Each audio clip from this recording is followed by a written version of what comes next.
السلام علیکم ورحمۃ اللہ وبرکاتہ۔ ناظرین، حضرت یونس علیہ السلام شہر نینوا میں پیغمبر بنا کر بھیجے گئے۔ آپ علیہ السلام لوگوں کو ہدایت کرتے، نیکی کی طرف بلاتے، برے کاموں سے روکتے تھے۔ آپ علیہ السلام قوم سمود کی طرف بھیجے گئے۔ اس قوم کے لوگ بتوں کی پوجا کرتے تھے۔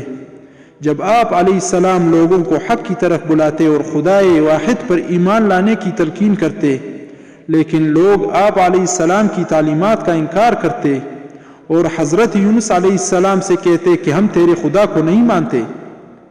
اس پر آپ علیہ السلام فرماتے کہ خدا کے عذاب سے ڈرو جو بہت سخت عذاب ہے۔ لوگ آپ علیہ السلام کی باتیں سن کر آپ کا مذاق اڑاتے اور آپ علیہ السلام کی راہ میں رکاوٹیں کھڑی کرتے۔ آپ علیہ السلام نے قوم سمود کو راہ راست پر لانے کی بہت کوششیں کی، لیکن بھٹکی ہوئی قوم پر آپ کی نصیحت کا کوئی اثر نہ ہوا۔ تو آپ علیہ السلام کو یقین ہو گیا کہ یہ لوگ خدا پر ایمان نہیں لائیں گے۔ آپ علیہ السلام مایوس ہو گئے۔ مایوسی کی حالت میں آپ نے قوم سمود کی تباہی اور بربادی کے لیے بددعا کی اور اس سرزمین سے نکل پڑے۔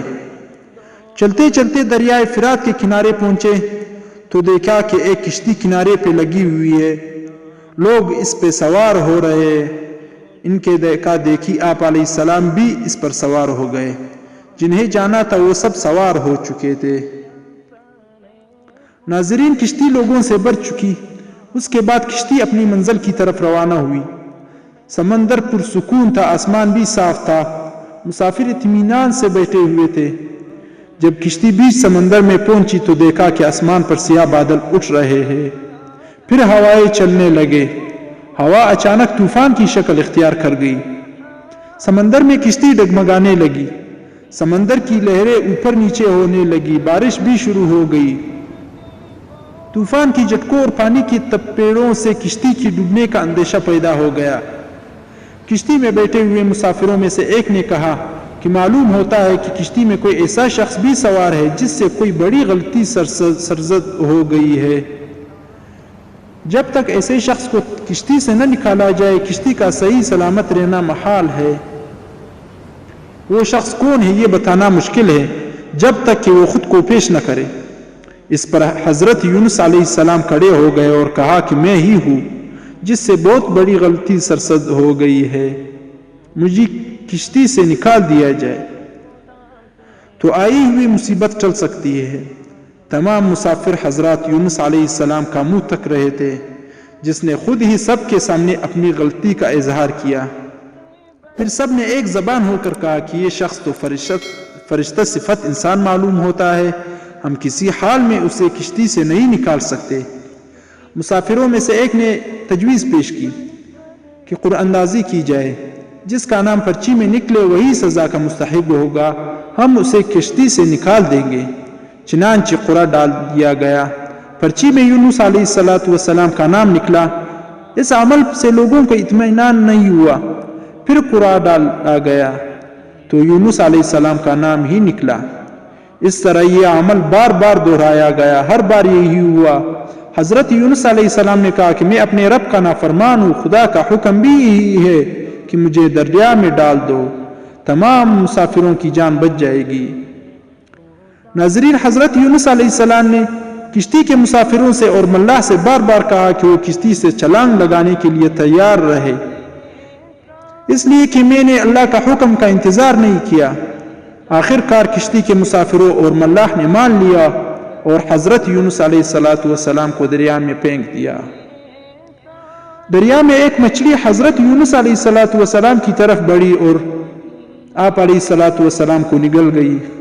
اللہ تعالیٰ نے مچھلی سے کہا کہ یہ تیرا خوراک نہیں ہے، یہ تیرے پیٹ میں میری امانت ہے جسے واپس کرنا ہے۔ چنانچہ آپ علیہ السلام نے مچھلی کے پیٹ میں اندھیرے میں رہے، اللہ کا ذکر کرتے رہے اور معافی طلب کرتے رہے۔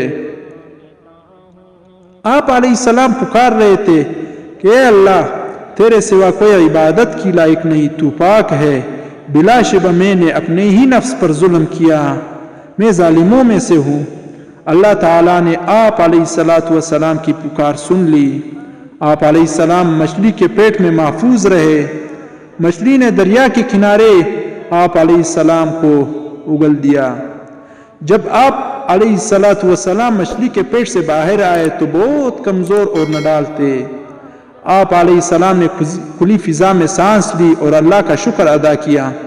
اللہ تعالیٰ نے حضرت یونس علیہ السلام سے فرمایا، اگر تو مچھلی کے پیٹ میں میری پاکی بیان نہ کرتا تو تو نجات حاصل نہ کرتا۔ جس جگہ پر مچھلی نے آپ علیہ السلام کو اگلا تھا وہاں کوئی درخت تھا نہ کوئی سایہ تھا، دھوپ ہی دھوپ تھا، گرمی بھی ناقابل برداشت تھی۔ اللہ تعالیٰ کے حکم سے وہاں ایک بیل دار پودا اگ گیا، پودے کے بیل سے سایہ آ گیا۔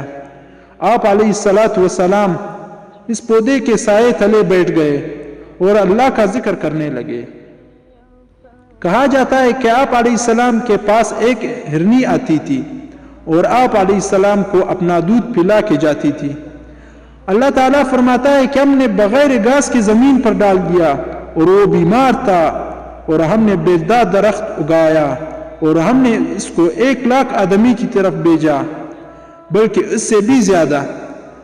اس سے مراد قوم سمود ہی ہے۔ پھر وہ لوگ آپ علیہ السلام پر ایمان لائے۔ شہر نینوا چھوڑ دینے کے بعد آپ علیہ السلام کی قوم آپ کو بہت زیادہ یاد کرنے لگی۔ آپ علیہ السلام نکل جانے کے بعد پچھتانے لگا۔ لوگوں نے محسوس کیا کہ آپ علیہ السلام نبی تھے اور ہدایت کے لیے ہی آئے تھے۔ لوگوں نے اللہ تعالیٰ سے معافی طلب کی اور وہ حضرت یونس علیہ السلام کی آمد کا انتظار کرنے لگے۔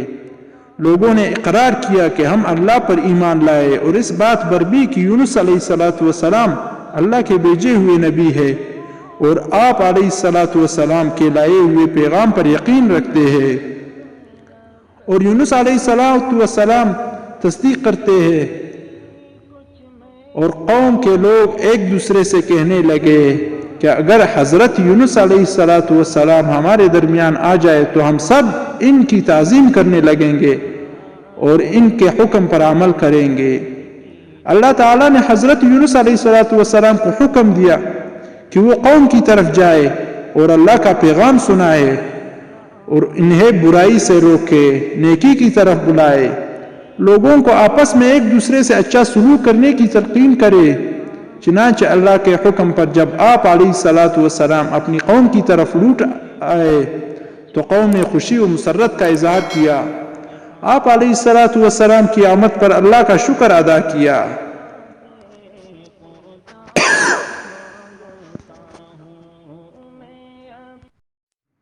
ناظرین، اگر ویڈیو پسند آئی ہو تو پلیز سبسکرائب کرنا نہ بھولیے گا اور ساتھ ہی گھنٹے کے نشان پہ ضرور کلک کیجئے گا۔